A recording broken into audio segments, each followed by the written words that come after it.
ओम गणेशाय नमः. नवनाथ कथासार अध्याय 6. मच्छिंद्रनाथास कालिकासराची प्राप्ती. 12 मल्हार. पवित्र स्थानी मच्छिंद्रनाथाने अष्टभैरवादिकाची खात्री करून देवीचा प्रसाद मिळवला. कुमार दैवत तीर्थ करून कोकणात कुडाळ प्रांतात अडूळ गावात येऊन राहिला. त्या गावाबाहेर महाकालिका दैवत आहे. त्या दैवताच्या दर्शनाकरता मच्छिंद्रनाथ गेला. ते कालिका दैवत अति खडतर असून शंकराच्या हातातल्या कालिकास्त्राची तेथे स्थापना केलेली आहे. त्या अस्त्राने पुष्कळ दैत्याचा प्राण घेतला, म्हणून शंकर प्रसन्न होऊन त्या अस्त्ररूपी कालिकेस वर प्रदान देण्यास तयार झाले. तेव्हा तिने वर मागून घेतला की आजपर्यंत मला सांगितलेली सर्व कामे मी केली, आता मला येथे विश्रांती घेऊ द्यावी. मग तिच्या मर्जीप्रमाणे शंकराने आंबेची त्या ठिकाणी स्थापना केली. त्या दैवताच्या दर्शनास्तव मच्छिंद्रनाथ देवालयात गेला व त्याने देवीचे दर्शन घेतले आणि प्रार्थना केली की मातोश्री, मी मंत्रकाव्य केले आहे, त्यास तुझे सहाय्य असावे आणि माझ्या हातात राहून माझी कवित्व विद्या गौरवून वरदान देऊन तो उदयास आणावी. अशा प्रकारची मच्छिंद्रनाथाने केलेली प्रार्थना ऐकून देवी संतप्त झाली. अगोदर त्या आसरात श्रम झाले होतेच, तशात ते मच्छिंद्रनाथाचे भाषण ऐकून अग्नीत तूप पडल्यासारखे होऊन तिला अत्यंत राग आला व ती त्यास म्हणाली, पतिता, मला फार श्रम झाले आहेत. असे असता मला आणखी दुःख देऊ पाहतोस. तू कवित्व विद्या निर्माण करून माझ्याजवळ वर प्रदान मागत आहेस, पण मला तू विघ्न करावयास आला आहेस. हे निवांत स्थान पाहून मी येथे येऊन राहिले आहे. असे असता मला त्रास देण्यास आला आहेस, तर आता माझ्या डोळ्यासमोर उभा न राहता चालता हो, नाहीतर तुला शिक्षा करीन. शंकराच्या हातातील अस्त्र ते मी तुझ्या हातात देऊन राहीन की काय? मला बोलवण्यासाठी तुझ्या मनात शंका तरी कशी आली? आता तू इथून निमूटपणे चालता हो, नाहीतर व्यर्थ प्राणास मुकशील. हे भाषण ऐकून मच्छिंद्रनाथाने देवीस म्हटले, मी प्राणास मुकेन ही गोष्ट तू स्वप्नातसुद्धा आणू नको. सूर्यबिंब अगदी लहान दिसते, परंतु ते त्रिभुवन प्रकाशित करते. त्याप्रमाणे मी माझा प्रताप दाखवून तुला क्षणात वश करून घेतो. तेथे अंबा म्हणाली, भ्रष्टा, तू कान फाडून हातात कंकण घालून व कपाळात सिंदूर लावून येथे येऊन मला भिवत आहेस, पण मी या तुला धमकावणीला भिणार नाही.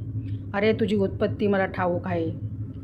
बोलून चालून तुझा बाप कोळी, तू मासे मारून निर्वाह करावायचा, ते सोडून का दिलेस? तुला दरिद्राला ही अस्त्रविद्या कशाला पाहिजे?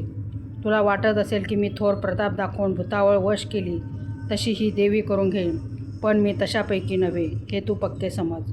मी विष अस्त्र आहे. किंचित वाकडी नजर करीन तर सारे ब्रह्मांड पालते घालून लोळवून टाकेन. तेथे तू आपला दिमाग दाखवितोस. तेव्हा मच्छिंद्रनाथ म्हणाला, देवी, मी सांगतो ते ऐक. बळी वामनाला मशका समान समजत होता, परंतु त्यालाच परिणामी पाताळ लोक पाहावा लागला. हे भाषण ऐकून देवी सत्यशे राग आला. ती त्यास म्हणाली, तुझमध्ये कोणता प्रताप आहे तो मला आत्ताच दाखव. तेव्हा मच्छिंद्रनाथ म्हणाला की तू शंकराच्या हातामध्ये राहून मोठामोठाले पराक्रम केल्याचा दिमाग मला दाखवित आहेस, तर तो तुझा प्रताप तू मला आता दाखव. याप्रमाणे मच्छिंद्रनाथाचे भाषण ऐकून भद्रकाली सिंहासारखी आरोळी मारून आकाशात प्रकट झाली. इतक्यात भयंकर शब्द होऊ लागला की जोगड्या, आता आपला प्राण वाचव. तू आपल्या गुरुचे स्मरण कर, कारण वज्रास्त्राने जसा पर्वताचा चुरडा होतो तसा तुझ्यामुळे पृथ्वीचा होईल. ही कालिका आज पृथ्वी सपाट करून टाकण्यास तयार झाली आहे. आता तुझा निभाव कसा लागेल?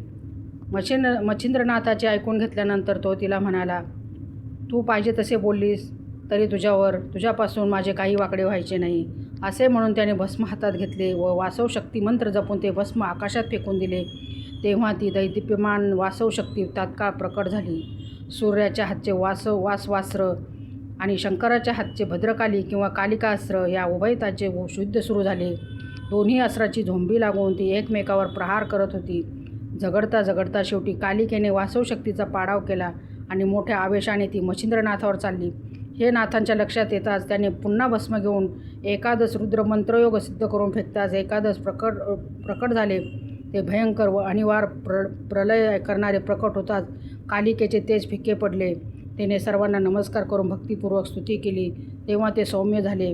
असे पाहून मच्छिंद्रनाथाने वज्रास्त्र धूमास्त्र ही सोडली, परंतु त्यांचे काहीच वर्चस्व होईना, कारण कालिकेने धूमास्त्र गिळून टाकले व वज्रास्त्र शैलाद्री पर्वतावर आपटले. तो पर्वत फुटून गेला. याप्रमाणे दोन्ही अस्त्रांची पडती पाहून मच्छिंद्रनाथाने पुन्हा वाताकर्षणास्त्राची योजना केली.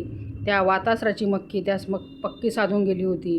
दत्तात्रेयाच्या कृपाप्रसादाने मच्छिंद्रनाथास वाताकर्षणास्त्राचा मोठा लाभ झाला. ते अस्त्र सिद्ध करून प्रेरितच त्याने कालिका देवीवर प्रवेश केला. तेव्हा देहाचे चलनवलन बंद होऊ लागले. इतकात देवी विकल होऊन गगनामधून जमिनीवर धाडकन आदळली व बेशुद्ध होऊन पडली. हे पाहून देवदानवांना सुद्धा मोठा कालिकेचे प्राण जाऊ लागले. तेव्हा तिने शंकराचे स्मरण केले. हा प्रकार कैलासात शंकराच्या कानावर गेला व हा सर्व खेळ मच्छिंद्रनाथाचा आहे तसे त्यांच्या ध्यानात आले. मग नंदीवर बसून शंकर लगेच त्या ठिकाणी गेले. शंकरास पाहून मच्छिंद्रनाथाने त्यांच्या पायावर मस्तक ठेवले. मग शंकराने त्यास दाही हातांनी पोटाने धरून कडकडून भेट दिली व प्रताप दाखवून अस्त्र जिंकल्याबद्दल त्याची प्रशंसा केली. तेव्हा नाथाने शंकरास सांगितले की बद्रिका आश्रमास तुम्ही प्रसन्न होऊन दत्तात्रेयाकडून मला मंत्र अस्त्र विद्यादी सर्व शिकवले तो हा सर्व तुमच्या कृपेचा प्रताप होय. त्यावर शंकराने म्हटले, तू प्रथम कालिका देवीस सावध कर. तेव्हा नाथ म्हणाला, तुम्ही आपला वरदहस्त माझ्या मस्तकावर ठेवा. असे ऐकून तुला कोणती इच्छा आहे म्हणून शंकराने त्यास विचारल्यावर त्याने मागणे सांगितले की जशी शुक्राचार्याने संजीवनी विद्या कचाच दिली त्याचप्रमाणे साबरी विद्येचे तू माझ्याकडून कवित्व करून करिवलेस तसा वर देऊन मला कालिकास्त्र द्यावे व तुझ्या हाती राहून कालिकेने जशी असंख्य कार्य केली तशीच तिने माझ्या हातात राहून करावी व पुढेही मंत्रकार्यात तिने उपयोगी पडावे. असे जर मला वरदान द्याल तर मी निरंतर समाधान वृत्तीने राहीन. तेव्हा शंकराने सांगितले की तू कालिकेत जीवनदान देऊन उठव. तिला मी सर्वस्वी तुझ्या स्वाधीन करीतो व मी देखील तुला सर्व प्रकारे अनुकूल आहे.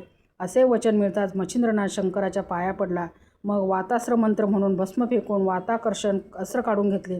तेव्हा देवी सावध होऊन उठून बसली व इकडे तिकडे पाहू लागली. तो शंकरास तिने पाहिले. मग ती झटकन येऊन त्यांच्या पाया पडली व प्रसंगी कैवार घेऊन प्राण वाचवले. मग शंकराने तिला सांगितले की माझे ऐक, तुझ्यापाशी मागणे आहे तेवढे तू ह्या वेळेस कृपा करून मला दे. तेव्हा कोणता हेतू आहे म्हणून देवीने शंकरास विचारल्यावर त्याने सांगितले की माझ्या हातात तू बहुत दिवस राहिलीस पण आता तू जगाच्या उपकारार्थ मच्छिंद्रनाथास सहाय्य व्हावे हे माझे मागणे तू कृपा करून कबूल कर. हे ऐकून तिला हसू आले. ती म्हणाली, मी तुमच्या पायाची दासी आहे. असे असता आजर्व केल्यासारखे करून माझ्याजवळ दान मागता हे काय? मला तुमची आज्ञा प्रणाम आहे. जिकडे पाठवाल तिकडे मी जाईन. मग तिने मच्छिंद्रनाथास बोलवले. तो येताच देवीने त्यास आलिंगन दिले व मी सर्वस्वी तुला सहाय्य आहे असे वचन देऊन त्याने समाधान केले. मच्छिंद्रनाथ व शंकर यांना देवीने 3 रात्री तिथे ठेवून घेतले. चौथे दिवस विचारून शंकर कैलासास व मच्छिंद्रनाथ गदातीर्थ हरेश्वरास गेला.